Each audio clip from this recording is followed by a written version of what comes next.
Allahu Allahu Allahu Allahu Allahu Alhamdulillahi wa kafa wa salamun ala ibadihi alladhina istafa amma ba'd. آج ہم نے اللہ کے کرم، اس کی توفیق، اس کے احسان سے 28واں پارہ سنا۔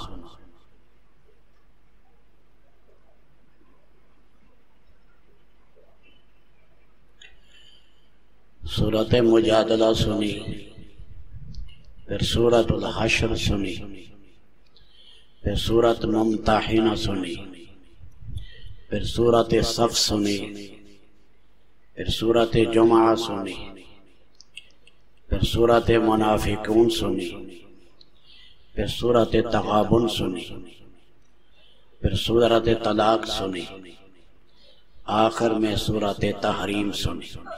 ان 9 سورتیں سنی۔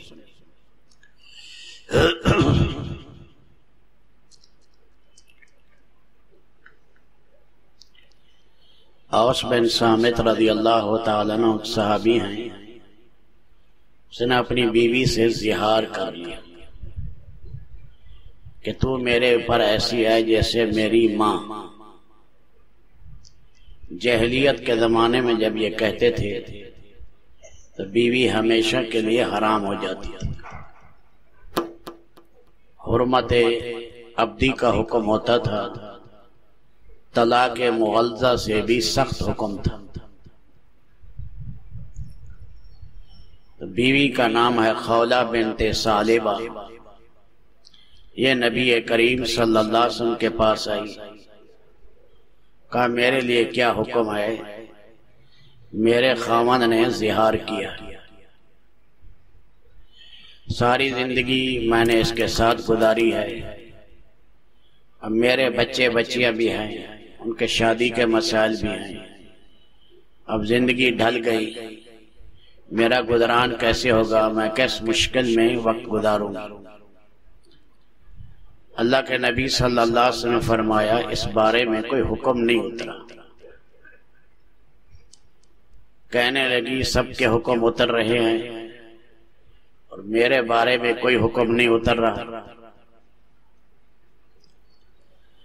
حضرت عائشہ رضی اللہ تعالیٰ عنہ کہتی ہیں وہ اتنی دھیمی آواز سے رسول پاک کے کان میں بات کر رہی تھی کہ میں بھی نہیں سن رہا تھا۔ اللہ کہہ رہے ہیں قد سمع اللہ قول التی تجادلک فی زوجہا۔ اللہ ساتوں آسمانوں پر تمہاری بات سن رہے ہیں۔ اللہ تعالیٰ نے فرمایا اس کا ایک کفارہ ادا کرو۔ ہمیشہ کے لیے اللہ نے مسئلہ حل کر دیا۔ غلام ہوتے تھے، غلام آزاد کرو، غلام نہیں ہے تو پھر 2 مہینے کے مسلسل روزے رکھا ہوں۔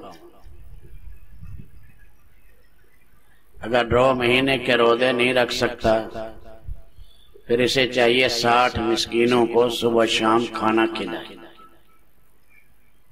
یا 1 سا ہر مسکین کو دے دے۔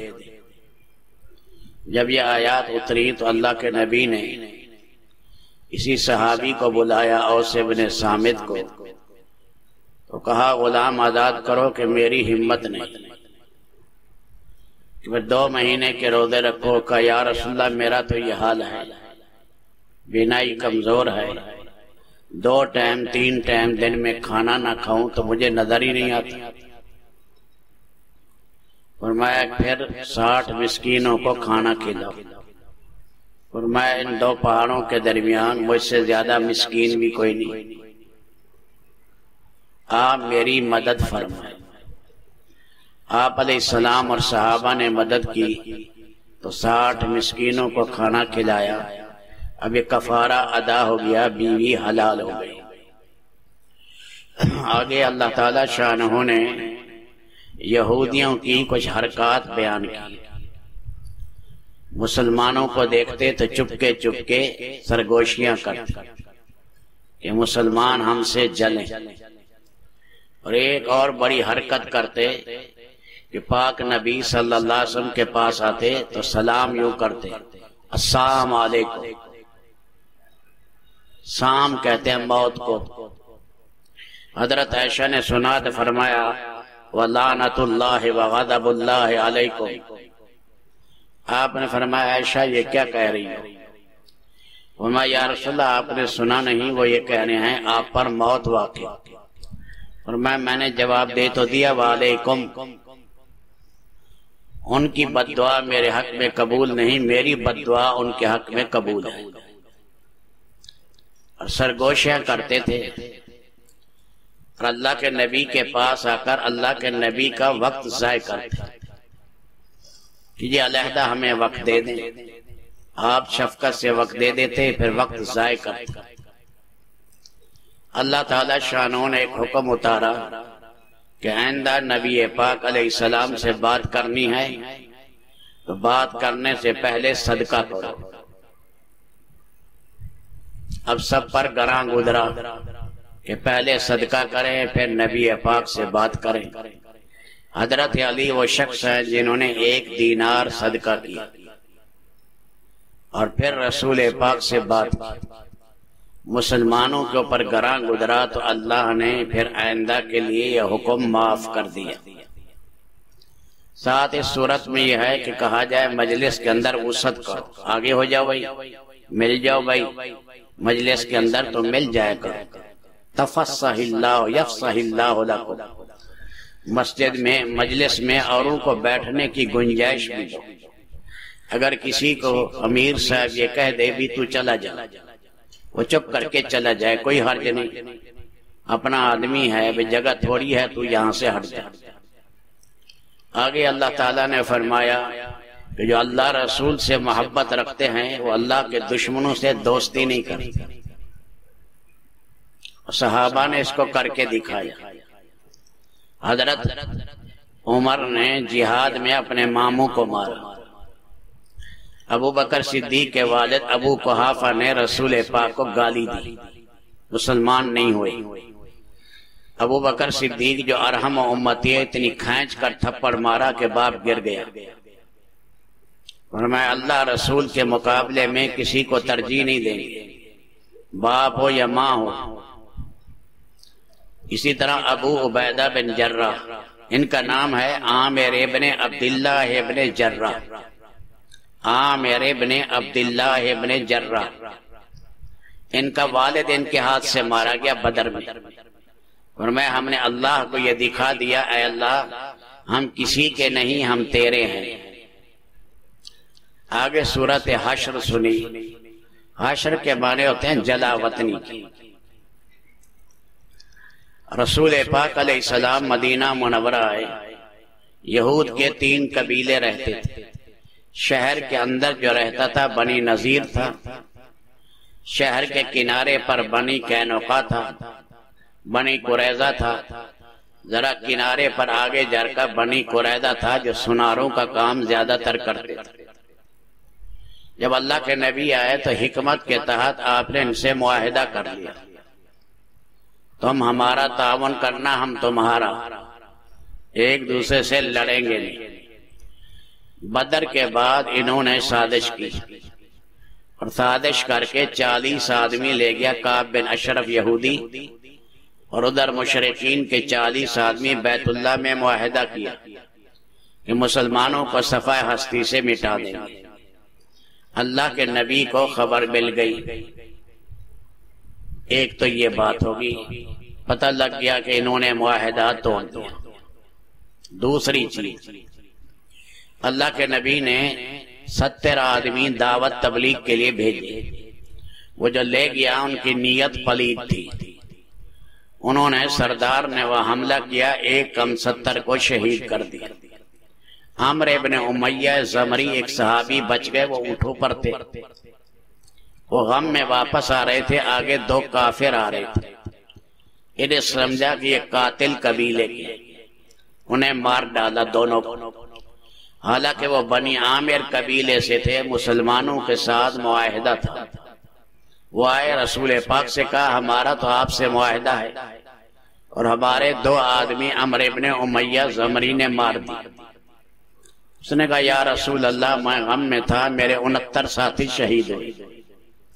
اللہ کے نبی نے فرمایا ہم تمہارے ان جو آدمی مار دیے ہیں ہم ان کا دیت دیں گے خون بہا، 1 آدمی کا 100 اونٹ، 2 آدمی ہیں 200 اونٹ دیں گے۔ بنی نذیر کے علاقے میں اللہ کے نبی چلے گئے۔ بنی نذیر والے زبان سے کہنے لگے واہ واہ، آج تو ہماری سعادت جاگ اٹھی، اللہ کے نبی آ گئے۔ اندر منصوبہ بنایا کہ اس نبی کو شہید کر، آج موقع ہے۔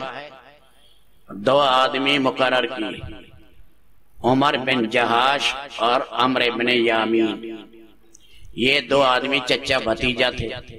ان دونوں کو کہا تم نے اوپر سے پتھر پھینکنا ہے، ہم نیچے چارپائی بچھائیں گے اور پھر تم نے پتھر پھینک کر نبی پاک کو ختم کرنا۔ ابھی یہ منصوبہ بنا رہے تھے، وحی الہی آ گئی، اے پیارے نبی آپ یہاں سے نکل جائیں۔ اللہ کے نبی بنی نذیر کو چھوڑ کر مدینہ آ گئے۔ آپ نے فرمایا انہوں نے ہمارے ساتھ معاہدہ توڑا۔ کعب بن اشرف نے بھی توڑا تھا۔ کعب بن اشرف بیٹھتا تھا اپنی مجلس میں اور پاک نبی صلی اللہ علیہ وسلم کے خلاف بکواسیں کرتا، حجب کرتا۔ محمد ابن مسلمہ اور 2 اور ساتھیوں نے اللہ کے امر سے اس کی گردن اتاری رات کے ٹائم۔ تو نبی پاک علیہ السلام نے فرمایا تم نے معاہدہ توڑا ہے، اس لیے تمہارا محاصرہ کیا جائے۔ بنی نذیر کا محاصرہ کیا۔ بنی نذیر کا قلعہ ابھی تک مدینہ منورہ میں ہے۔ محاصرہ کیا، منافقین نے کہا تکڑے ہو جاؤ، ہم تمہارے ساتھ۔ منافقین کی ہوا اللہ نے نکال دی، منافقین آ ہی نہیں سکتے۔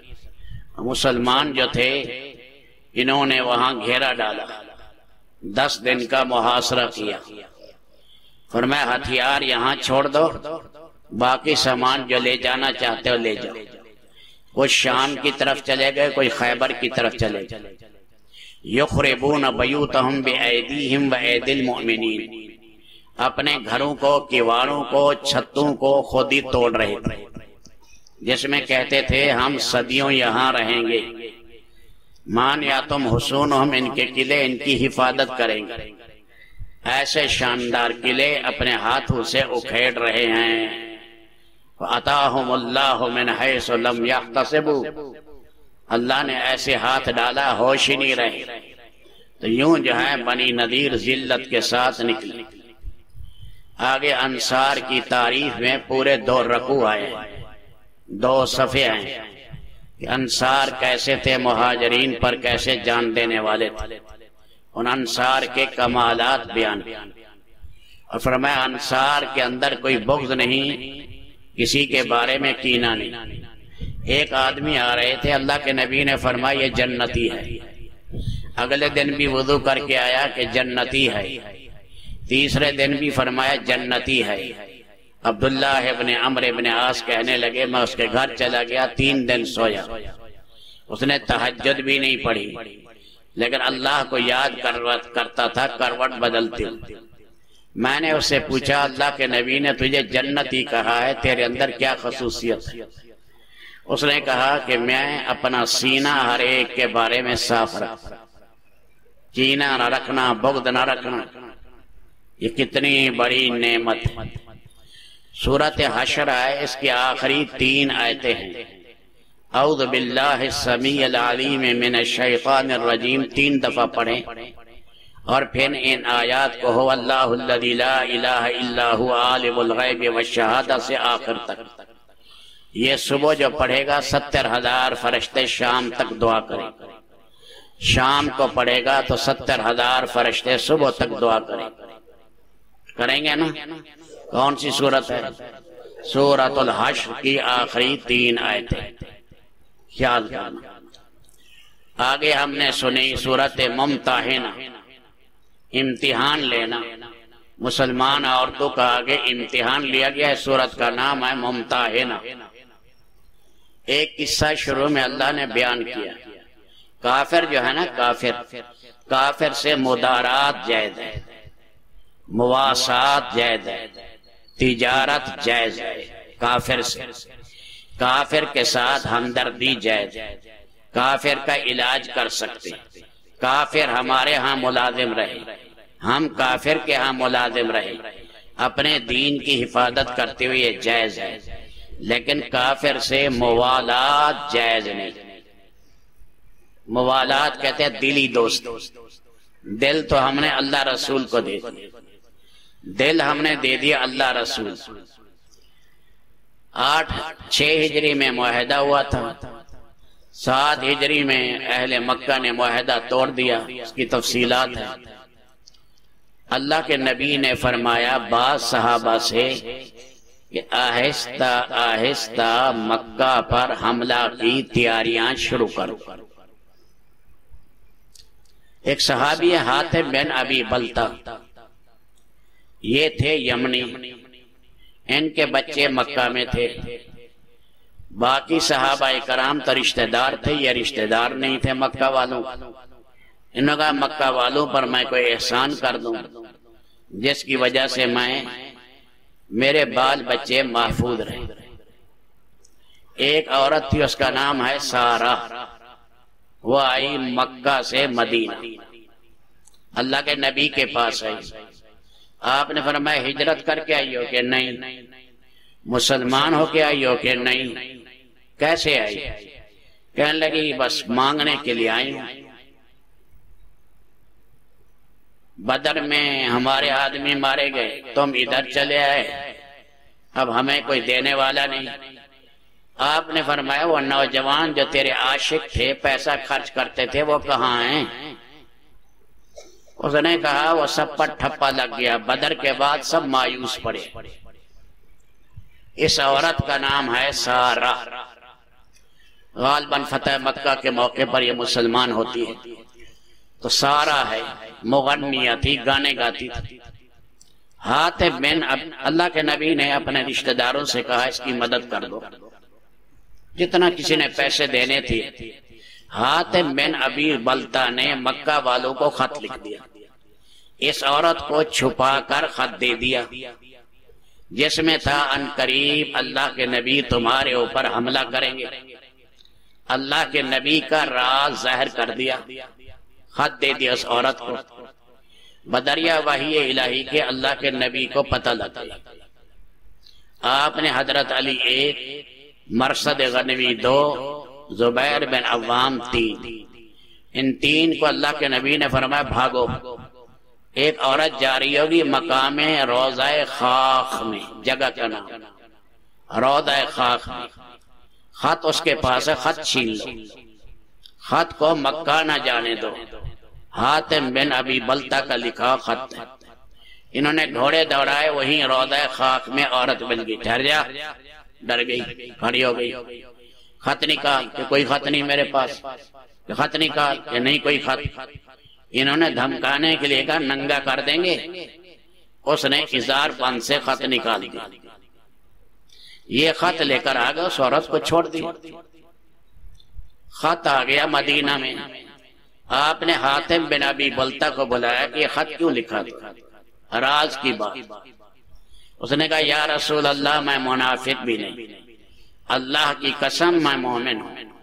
میں نے کہا میرے بچے محفوظ رہیں گے، ایک راز ظاہر کر دوں، فتح تو اللہ نے اپنے نبی کو دینی، مسلمانوں کو دینی ہے، وہاں میرے بچے ایذا میں نہ رہیں۔ حضرت عمر نے کہا میں ان کو قتل کر دوں؟ آپ نے فرمایا اے عمر یہ بدری ہے، بدری، بدریوں کو اللہ نے بخش دیا اور اس نے سچ بول دیا۔ اللہ نے فرما دیا آئندہ یا ایھا الذین آمنوا لا تتخذوا عدوی وعدوکم اولیاء، میرے دشمنوں کو یار نہ بنانا، خیال کرنا تم چپ کے خط لکھتے ہو اور وہ تمہیں ختم کرنا چاہتے ہیں۔ تو اس صورت کے اندر یہ بیان، اس صورت میں ہے جو مکہ سے عورتیں آ گئی ہجرت کر کے، پوری طرح وہ کافروں کے جو ہے نکاح سے نکل گئی۔ اسی طرح کافر جو خامند کافر ہے، بیوی مسلمان ہے، یا بیوی کافر ہے خامند مسلمان ہے، نکاح ختم۔ اب جو مدینہ آ جائے ذرا امتحان لے لینا اے محمد۔ امتحان کے معنی یہ ہے تم سچے دل سے بتاؤ تم ہجرت کیوں کرائی؟ اللہ کے لیے اور یا رسول کے لیے اور یا دین کے لیے، اور کوئی غرض تو نہیں، کسی کے محبت کا پیغام تو نہیں؟ فرمایا یہ آئی ہیں تو پھر یہ سچی مہاجرات۔ آگے مسلمان عورتوں کی بیعت کا ذکر ہے۔ اللہ کے نبی نے فتح مکہ کے موقع پر صفا پہاڑی پر بیعت کی، پردہ کیا۔ مردوں سے بیعت لینا مستحب ہے، فرض واجب نہیں ہے، مستحب ہے۔ تو یہ بیعت میں یوں کیا تو مرد آ کر یوں کرتے تھے، بیعت علی الاسلام، بیعت علی الجہاد، بیعت علی الموت، بیعت علی فلاں۔ یہ بیعت کی بہت سی قسمیں۔ تو عورتوں سے آپ نے کبھی مصافحہ نہیں کیا۔ ایک عورت نے ہاتھ آگے کیا، پھر فرمایا پیچھے کرو۔ میں نے کسی عورت سے مصافحہ نہیں کیا، اور میں نے عورتوں سے کہا ہے مہندی لگایا کرو، اپنے ہاتھ کو مہندی لگاؤ۔ اور آپ پیغام دیتے، حضرت عمر آواز دیتے پردے میں عورتوں کو، اللہ یشرکن باللہ ولا یزنین ولا یسرکن، شرک نہیں کریں گی، چوری نہیں کریں گی، زنا نہیں کریں گی، کسی پر بہتان نہیں ڈالے گی۔ تو یہ سارے کے سارے بیعت لی آپ نے عورتوں سے۔ تو اس طرح اس قسم کے احکامات اس سورت میں بیان ہو۔ آگے سورت صف ہے۔ صحابہ کرام بیٹھے نوجوان، ان نوجوانوں نے کہا کہ کون سا عمل اللہ کو پسند ہے؟ کہا یا رسول پاک سے پوچھو۔ ہمت نہیں پڑ رہی پوچھنے۔ اللہ کے نبی پر پیغام آ گیا، آپ نے ان سب کو بلا لیا نام بنام۔ فرمایا یہ سوچ رہے تھے کہ ہاں، آپ نے فرمایا بہترین عمل یہ ہے اللہ کے نام پر قربان ہو، جہاد فی سبیل اللہ، یہ سب سے ہے۔ ان نوجوانوں نے کہا بدر میں تو موقع ملا نہیں، احد میں موقع ملے گا، آگے موقع ملے گا تو جوہر دکھائیں گے۔ تھوڑا سا یہ کلمہ جو تھا یہ تعلی کا تھا، حالانکہ عاجزی کرنی چاہیے، انشاءاللہ کہنا چاہیے، انشاءاللہ ہم کریں گے۔ اللہ نے کہا لما تقولون ما لا تفعلون کبر مقتا عند اللہ ان تقولوا ما لا تفعلون۔ ایسے دعوے کیوں کرتے ہو جو کر نہیں سکتے؟ دعویٰ اور ہے، دعوت اور ہے، دعویٰ اور ہے، دعوت اور ہے۔ دعوت میں تو آدمی دوسرے کو بلاتا ہے، گنہگار بھی بلا سکتا۔ دعویٰ کرنا یہ اللہ کو پسند نہیں ہے، اس لیے روک دیا، آئندہ دعوے مت کرو۔ آگے اللہ تعالیٰ نے فرمایا حضرت عیسیٰ علیہ السلام آئے اور انہوں نے تورات کی تصدیق کی اور فرمایا میرے بعد نبی آئے گا، اس کا نام ہوگا احمد، یاتی من بعدی رسولا یاتی من بعد اسمہ احمد، اس کا نام ہوگا احمد۔ ہمارے ہندوستان میں مولانا رحمت اللہ کیرانوی گزرے ہیں، مظفر نگر کے تھے، اور یہ عیسائیت کی ساری کتابیں انہوں نے پڑھی اور عیسائیت کی دھجیاں اڑا دی۔ کتاب لکھی اظہار الحق کتاب ہے، 3 جلدوں میں عربی میں، پھر اس کے فارسی انگریزی ہر ترجمے۔ مولانا تقی عثمانی صاحب نے بھی اس کا ترجمہ کیا 3 جلدوں میں، اظہار الحق، جس میں ساری عیسائیت کے پول کھولے اور عیسائیت میں کیا کیا عیسائیت نے جو ہے دین کے بارے میں کیا کیا انہوں نے اپنی کتابوں میں تخریب کی ہے اور تحریف کی ہے۔ پاک نبی کا نام احمد ہے ان کی کتابوں میں، پھر انہوں نے بعد میں لکھ دیا فارقلیت، احمد کی جگہ فارقلیت لکھا، فاران کی چوٹی سے، صفا پہاڑی کو کہتے ہیں فاران، فاران کی چوٹی سے فارقلیت آئے، اس لیے پھر نام در نام بدلتے چلے گئے۔ یہ مولانا رحمت اللہ کیرانوی جو تھے پنڈت تھا، اس کے ساتھ عیسائی تھا، اس کے ساتھ ان کا مقابلہ تھا، اور یہ کہا کہ جب میں تم جیت گئے تو پھر میں عیسائی بنوں گا، اور میں جیت گیا تو تم عیسائی بنو گا۔ تو یہ مقابلہ ہوا، 50 دلائل دیے مولانا رحمت اللہ کیرانوی، راتوں رات یہ خبیث وہاں سے نکل گئے، پھر وارنٹ گرفتاری نکل گئے مولانا رحمت اللہ کیرانوی، مولانا رحمت اللہ کیرانوی چلے گئے عرب میں، وہاں پر خلافت عثمانیہ تھی، اس بادشاہ نے بلایا اور انہوں نے آپ کے ہاتھ بھی دھوئے، پاؤں بھی دھوئے، آپ کا اکرام کیا اور کہا کہ آپ ہمارے پاس استنبول میں رہ جائیں۔ انہوں نے کہا میں اپنا وطن چھوڑ کے آیا ہوں، میں حرمین شریفین کے لیے۔ ایک عورت تھی سولتیہ، یہ اصل میں کلکتے کی عورت تھی، اس کا نام تھا سولتیہ۔ اس نے مولانا سے کہا پیسے میں دیتی ہوں تو مدرسہ بنا دو۔ مدرسہ سولتیہ بنایا مکے میں، ہم نے بھی دیکھا ہے وہ مدرسہ۔ ابھی 4-5 سال سے یہ تبدیلی آئی ہیں تو اس میں مدرسہ ختم ہوا۔ یہ کلکتہ کی عورت کا بنایا ہوا ہے، جو 200-250 سال یہ رہا، مدرسہ رہا، اور وہیں پر مولانا رحمت اللہ کیرانوی کا انتقال ہوا اور وہیں مکہ المکرمہ کے اندر جنت المعلا میں دفن، معلا نہیں پڑھتے، جنت المعلا، اس کے اندر دفن۔ آگے ہم نے سورت جمعہ سنی، پاک نبی کی 3 ذمہ داریاں اور وظیفہ حیات بیان کیا۔ دعوت دینا، پڑھ پڑھ کے قرآن سنانا، دوسرا تزکیہ کرنا، ظاہری باطنی گناہوں سے صحابہ کو پاک کرنا، تیسرا کتاب و حکمت کی تعلیم دینا۔ یہی 3 چیزیں ہمارے اوپر بھی ذمہ داری ہے۔ قرآن پڑھ کے سنائیں یا قرآن کے معنی، تزکیہ طہارت کرنا، اندر باہر سے ہر گناہ نکل جائے، اور کتاب و سنت کی تعلیم اور حکمت کی تعلیم حاصل کرنا، یہ یہاں بیان کیا۔ آگے اللہ نے یہودیوں سے ایک بات کہی ہے۔ یہودی کہتے تھے ہمیں اللہ سے بڑی محبت ہے، اور یہ ہے اللہ فرماتے گدھے ہیں، گدھوں پر چند ورقے لاد دو۔ یہ تورات بھی ان پر ایسی ہے جیسے لدی ہو، پتہ کخ کا نہیں ہے کیا لکھا ہے تورات میں۔ جی یہ تو ایسے ہیں جیسے جانور پر کتابیں لاد دو، اور یہ کہتے ہیں ہم نحن ابناء اللہ واحبہ، ہم اللہ کے پیارے ہیں اور آخرت کے طالب ہیں۔ فرمایا اگر ایسی بات ہے انہیں کو موت کی تمنا کرنا۔ اللہ کے نبی نے فرمایا یہ موت کی تمنا کرتے اسی وقت مر جاتے، انہیں پتہ ہے تمنا کریں گے تو آگے جوتے لگیں گے جہنم میں، آگے ہمارے لیے سزا۔ آگے سورت جمعہ، آگے جمعہ کے احکامات۔ جب اذان ہو جائے جمعہ کی کاروبار چھوڑ دو، جمعہ کی نماز کے بعد کاروبار کرنا حرام، سارے اہتمام کرو گے نا۔ جمعہ جب ہو جائے اذان ہو گئی ہے کاروبار، وذروا البیع، کاروبار چھوڑ دو، اور جو ہے پھر جب جمعہ ہو جائے پھر بے شک کرو، جمعے کے بعد جو کاروبار کرے گا 70 گنا برکت ہو، جمعے کے بعد جو کرے گا۔ جب اذان ہو جائے اذان کے بعد جتنی دیانتداری سے بھی تولے گا یہ سب حرام ہے، یہ خیال کرنا۔ پاک نبی صلی اللہ علیہ وسلم خطبہ دے رہے تھے جمعہ میں، خطبہ ہوتا تھا جمعہ کے بعد، اور دہیہ بن خلیفہ جو ہیں وہ شام سے تجارتی سامان لے آئے، اور وہاں جو ہے وہ نقارہ بج گیا، بھئی سامان آؤ سودے لو بھئی۔ تو آپ کے پاس 12 صحابہ رہ گئے، باقی سودے لینے چلے گئے۔ آپ نے فرمایا آگ آ گئی تھی، اللہ نے بچا لیا، ورنہ مکہ مدینہ کی ساری وادی کو جلا ڈالتا۔ تو مجھے چھوڑ کر خطبہ سنے بغیر وہاں کیوں گئے؟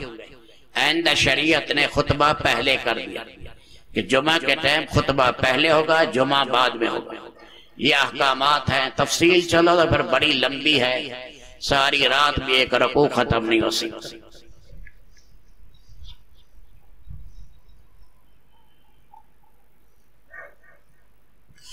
آگے سورۃ المنافقون ہے، بڑے پلیت، بڑے گندے ایسے منافق، توبہ توبہ۔ پیارے نبی صلی اللہ علیہ وسلم آ رہے ہیں، راستے میں ایک کنواں تھا مریسی کا، اس مریسی کے کنویں پر حضرت عمر بیٹھے کہ پہلے مشق بھریں گے پانی کی رسول پاک کی، پھر ابو بکر کی، پھر اوروں کی۔ وہاں ایک مہاجری اور انصاری کا جھگڑا ہو گیا، مہاجری جہجہ ہے، انصاری وسنان بن وبرہ ہے، سنان بن وبرہ ہے۔ جھگڑا ہو گیا اور ذرا مکے لگا دیے مہاجری نے انصاری، اللہ کے نبی کو پتہ لگ گیا۔ آپ نے فرمایا ما دعوی الجاہلیہ، یہ جاہلیت کے نعرے کیا لگائے، ہم مہاجری ہیں یا انصاری ہیں؟ دعوها فإنها منتنا، چھوڑو ان کو، یہ جہلیت کی باتیں مت چھیڑو ان کو، آپ وہاں سے چلے۔ آگے ایک جگہ رئیس المنافقین عبداللہ ابن ابی بیٹھا، کہنے لگے یہ مہاجرین آیا ہیں ہمارے ہاں کھاتے پیتے رہے، کھایا پیا ہے، اب یہ ہو گئے موٹے اور یہ ہو گئے، ہم عزت والے ہیں یا ذلیل ہیں، ہم انہیں نکالیں گے۔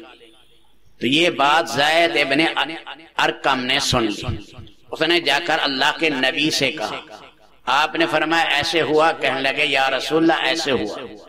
بعد میں وہ رئیس المنافقین آ گیا، قسمیں کھانے لگا، یا رسول اللہ یہ نوجوان جھوٹ بول رہا ہے، میں نے نہیں کہا، میں نے کب کہا؟ آپ کا احسان ہے، مہاجرین کا احسان ہے ہمارے اوپر ہیں، میں نے یہ نہیں کہا کہ ذلیل ہیں اور ہم انہیں بیزتا کر کے نکالیں گے۔ تو یہ ساری آ کر صفائی پیش کی، صفائی۔ بعد میں قرآن اتر پڑا، یہی قرآن کی آیت ہے کہ یہ منافقین جو کہہ رہے ہیں یہ سب جھوٹ کہہ رہے ہیں، جو زید ابن ارقم نے کہا یہی سچ ہے، اللہ جانتے ہیں یہ وہ جھوٹے ہیں، شکلیں ان کی بڑی خوبصورت ہے، باتیں بڑی پیاری پیاری کرتے ہیں، اندر ان کے سیاہ ہیں، اندر ان کے سیاہیاں ہیں، اس لیے ان منافقین کی اللہ نے حرکتوں کو اللہ نے بیان کیا۔ آگے جو ہم نے سورت سنی ہے سورت تغابن، تغابن کے معنی ہار جیت کا دن، میدان معاشر میں اعلان ہوگا فلاں ابن فلاں کامیاب، فلاں ابن فلاں ناکام۔ اللہ کے نبی نے فرمایا جانتے ہو کہ کس کو کہتے ہو غبن، کس کو کہتے ہو خسارے والا؟ فرمایا جس کے پاس مال نہ۔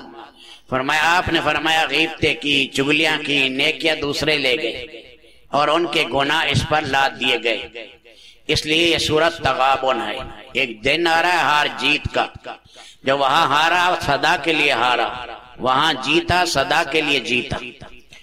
آگے اللہ تعالیٰ نے فرمایا اے ایمان والو ان من ازواجکم و اولادکم عدو لکم، تمہاری بعد بیویاں اور تمہارے بچے تمہارے دشمن ہیں۔ عوف ابن مالک جب جہاد کے لیے جاتے تو بیوی رونے لگتی، بچے رونے لگتے، ہائے ہم کیا کریں گے، ہمارے پیچھے کون سہارا ہے، وہ رہ جاتے۔ اللہ نے فرمایا، انہوں نے گھر میں ڈانٹنا شروع کیا، دو چار تھپڑ لگائے۔ اللہ نے فرمایا انتعفوا وتصفحوا وتغفروا، کیا فإن اللہ غفور رحیم، درگزر کرو، بچے گھر سے کوئی غلطی ہو گئی ہے معاملہ آیا گیا کرو، عورتیں ہیں کہہ دیتی ہیں چلو معاف کرو، زیادہ پکڑ دکڑ بھی نہ کرو، ان کو ڈنڈے بھی نہ مارو، درگزر کا معاملہ کرو، اللہ یہ غلطی معاف کرے۔ انما اموالکم اولادکم فتنہ، فتنہ کے معنی آزمائش، عہدے والے کی مال کی اس چیزوں کے ذریعے اللہ ہمارا امتحان لے رہے ہیں۔ قیامت کے دن ایک صاحب آئے گا اور کہا جائے گا کہ یہ تو بہت نیک تھا، یہ کیا ہو گیا؟ کہیں گے اکلا عیالہ حسناتہ، اس کی اولاد ایسی کمینی تھی، اس کی نیکیاں کھا گئی۔ ان الاولاد مبخلۃ، ان الاولاد مجبنۃ، اولاد بخل کا ذریعہ ہے، پیسے نہیں خرچ کرنے دیتی، بزدلی کا ذریعہ اللہ کے راستے میں نہیں نکلنے دیتی۔ اس لیے فرمایا بیچارہ بوڑھا ہو گیا باپ، اب وہ غلط کما کے لا رہا ہے، باپ چپ بیٹھا ہے، باپ کے پیسے اس نے لے لیے، سارے حرام کام پر لگا دیے، غلط ملازمت اختیار کر لی، سارے گناہوں میں لگ گیا، اور اس طرح شراب میں رنڈی بازی میں لگا، سارا مال برباد کیا۔ اب باپ بول نہیں سکتا، بولے تو باہر نکال دیں۔ فرمایا اب باپ کو اس کے ساتھ سمجھوتا کر کے چلنا پڑتا ہے، باپ کی ساری نیکیاں کمینی اولاد کھا جاتی۔ اللہ حفاظت کرے۔ آگے سورت طلاق ہے، اللہ بچائے طلاق دینے سے، طلاق دینے سے اللہ بچائے۔ اس لیے فرمایا جب طلاق آدمی دیتا ہے اللہ کا عرش ہل جاتا ہے، لیکن مجبوری میں بعد دفعہ گاڑی نہیں چلتی، چاہے میاں کا قصور سمجھو چاہے بیوی کا، بعد دفعہ گاڑی نہیں چلتی، خودکشی تو کرنی نہیں، پھر طلاق ہی دینی پڑتی ہے۔ پھر طلاق دینی ہے تو طلاق کب دیں؟ فرمایا جو طلاق دو حالت حیض میں نہ دو، بیوی کے ماہواری کے دن مینسس کے دن ہوں تو طلاق نہ دو، طلاق طہور اور پاکی کے زمانے میں دو، پھر آگے عدت گزارنی ہے، ایک طلاق دینی ہے بس۔ کسی نے 2 دے دی تب بھی اجازت ہے، 3 کٹھی نہ دینا۔ دوسرے سپارے میں اللہ تعالیٰ نے فرما دیا وَلَا تَحِلَّ لَهُ حَتَّى تَنكِحَ زَوْجًا غَيْرَهُ، 3 طلاقیں دے دی تو پھر یہ حلال نہیں جب تک اور گھر نہ جائے۔ زبیر ابن عبد الرحمن ہے، ایک عورت آئی، اس نے شادی کی زبیر سے۔ پہلی عورت نے کہا میں واپس جانا چاہتی ہوں، بخاری شریف میں اللہ کے نبی نے فرمایا حتی یذوق اسیلتک وتذوق اسیلتا، وہ تیری شہد چکھے تو اس کی شہد چکھ، جب تک آگے عدت گزر جائے، نکاح ہو جائے، صحبت ہو جائے، پھر پہلے کے لیے حلال ہوگی ورنہ نہیں۔ اس لیے 3 طلاقیں کٹھی دینا حرام ہے، لیکن یہ گولی چل جائے گی، گولی بہت چڑھے گی۔ یہ عرضی نویس بیٹھے ہوتے ہیں بس یہ لکھتے ہی 3 ہیں، یاد رکھنا ایک ہی طلاق دینی ہے، پھر پورا مہینہ سوچو، 3 مہینے سوچو۔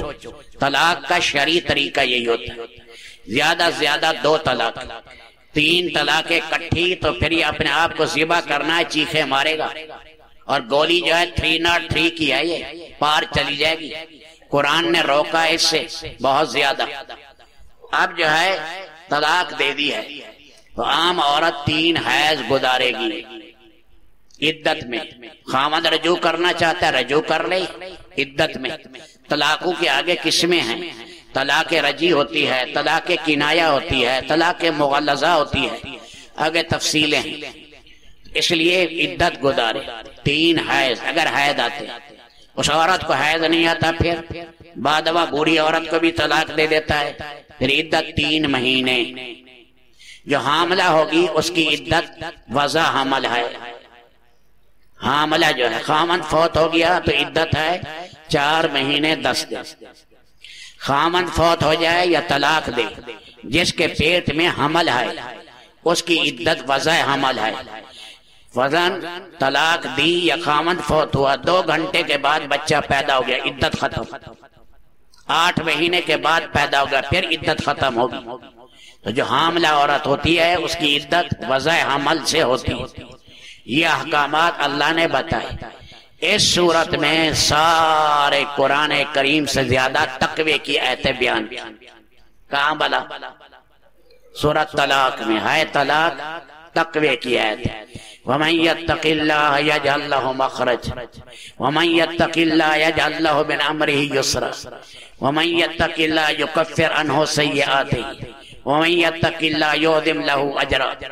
فرمایا ساری برکتیں تقوی کے ساتھ، سارے انعامات تقوی کے ساتھ۔ کیوں؟ میاں بیوی ڈریں گے نہیں، گھر کا نظام نہیں چل سکتا، نہیں چل سکتا۔ یہ گھر ایندھن بنے گا، یہ گھر میں لاٹھیاں چلیں گی، اس گھر میں گولیاں چلیں گی، اس گھر میں دھڑے بندی ہوگی، بیٹے ادھر بیٹیاں ادھر۔ یہ دیکھا یہاں پر ایک جگہ تھی، یہی یہ ہسپتال ہے، پہلے نہیں تھا، 28 سال پہلے کی بات کر رہا۔ ایک گھر تھا یہاں، میاں بیوی کی لڑائی ہو گئی، یہ یہاں نہیں تھی، اسپتال بھی نہیں تھا، یہ کالج بھی نہیں تھا، کچھ بھی نہیں تھی، مسجد یہاں چھوٹی سی تھی۔ میاں بیوی کی یہاں لڑائی ہو گئی، لڑائی ہوئی بڑے زور کی، بیٹی ماں کے ساتھ ہوگی، بیٹے باپ کے ساتھ، دونوں نے پتھراؤ کیا، اس نے اس کی گاڑی کے شیشے توڑ دیے، اس نے اس کے گاڑی کے شیشے، دونوں تھانے میں چلے گئے۔ اللہ کی پناہ، رب العالمین بچائے، چھریاں نکالی، چھریاں نکالی۔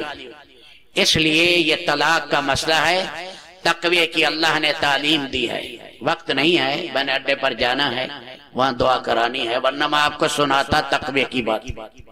تو یہ تقوی ہے، فرمایا تقوی ہی سے جو ہے گھر کا نظام چلے گا۔ اللہ سے ڈرے گا تو گھر کا نظام چلے گا، یا حوصلے سے گھر کا نظام چلاؤ، اور برباری سے فوراً جذبات میں نہ ہو۔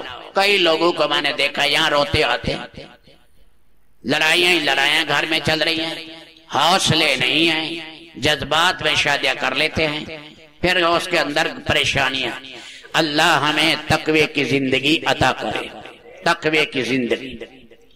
آگے سورۃ تحریم ہے، پاک نبی صلی اللہ علیہ وسلم عصر کے بعد اپنے بیویوں کے گھر جاتے، 5 منٹ ادھر، 5 ادھر، 5 ادھر، 5 ادھر، بیویوں کا حال احوال پوچھا، کوئی پانی ضرورت تو نہیں، کوئی لکڑی ضرورت تو نہیں، خیر خیریت ہے نا، ایسے پوچھتے۔ حضرت زینب کے ہاں گئے تو حضرت زینب نے آپ کو شہد کا شربت پلا دیا 1 یا 2 یا 3 دفعہ۔ وہاں وقت لگ گیا زیادہ، سوکنوں میں تو آپ جانتے ہیں بات چیت ہو جاتی۔ تو 2 بیویاں تھی اللہ کے نبی کی، انہوں نے کہا یہ تو زینب نے زیادہ وقت لے لیا، ہم اللہ کے نبی کے بارے میں یوں کہیں گے مغافیر کی بو آ رہی ہے۔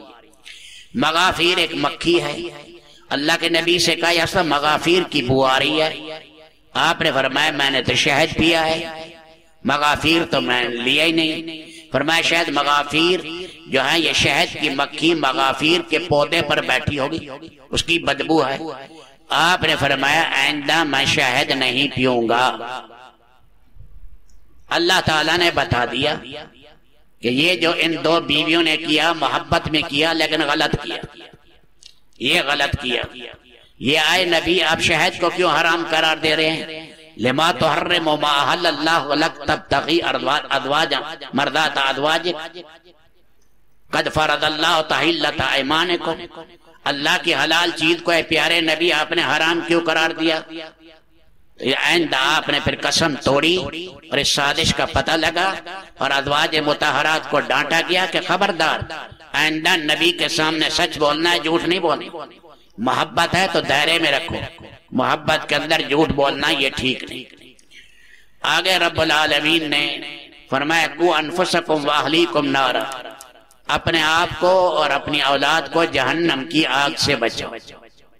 اللہ ہمیں اولاد کا فکر عطا کرے، بیٹا ہے بیٹی ہے میاں ذمہ داری ہے جہنم کی آگ سے بچانے کے لیے۔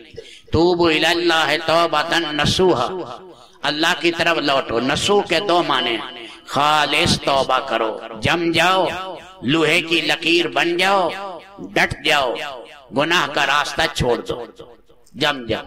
دوسرا نصیحت، نصاحت سے ہے، نصوحا، نصاحت، نصاحت کے معنی سینہ۔ اللہ اور ہمارا تعلق ٹوٹ گیا تھا، چر گیا تھا، اب ہم نے توبہ کر کے تعلق کو سیل دیا، اللہ کے ساتھ کنیکشن مل گیا۔ فرمایا ایمان والو توبہ کرو، اور سچی توبہ کر کے یہ جو اللہ سے ایک ربط رحمت کا تعلق تھا وہ غضب سے بدلا ہے، اس اللہ کے ساتھ تعلق کو جوڑو۔ آگے اللہ نے 4 عورتوں کا بیان کیا، 2 گندی عورتیں، 2 نیک عورتیں۔ حضرت نوح علیہ السلام کی بیوی واغلہ اور حضرت لوط علیہ السلام کی بیوی واہلہ، والہا یا واہلہ، یہ دونوں تھی کافر۔ فرمایا چاہے ان کے خاوند نبی ہیں لیکن یہ کافر ہیں، کیونکہ کفر اور مسلمان کا نکاح اس زمانے میں جائز ہوتا تھا۔ لیکن فرمایا یہ نہ سمجھیں ان کا ایمان نہیں ہے یہ جہنم میں جائے گا، کوئی کام نہیں آئے گا، اس کے لیے نبی کا واسطہ۔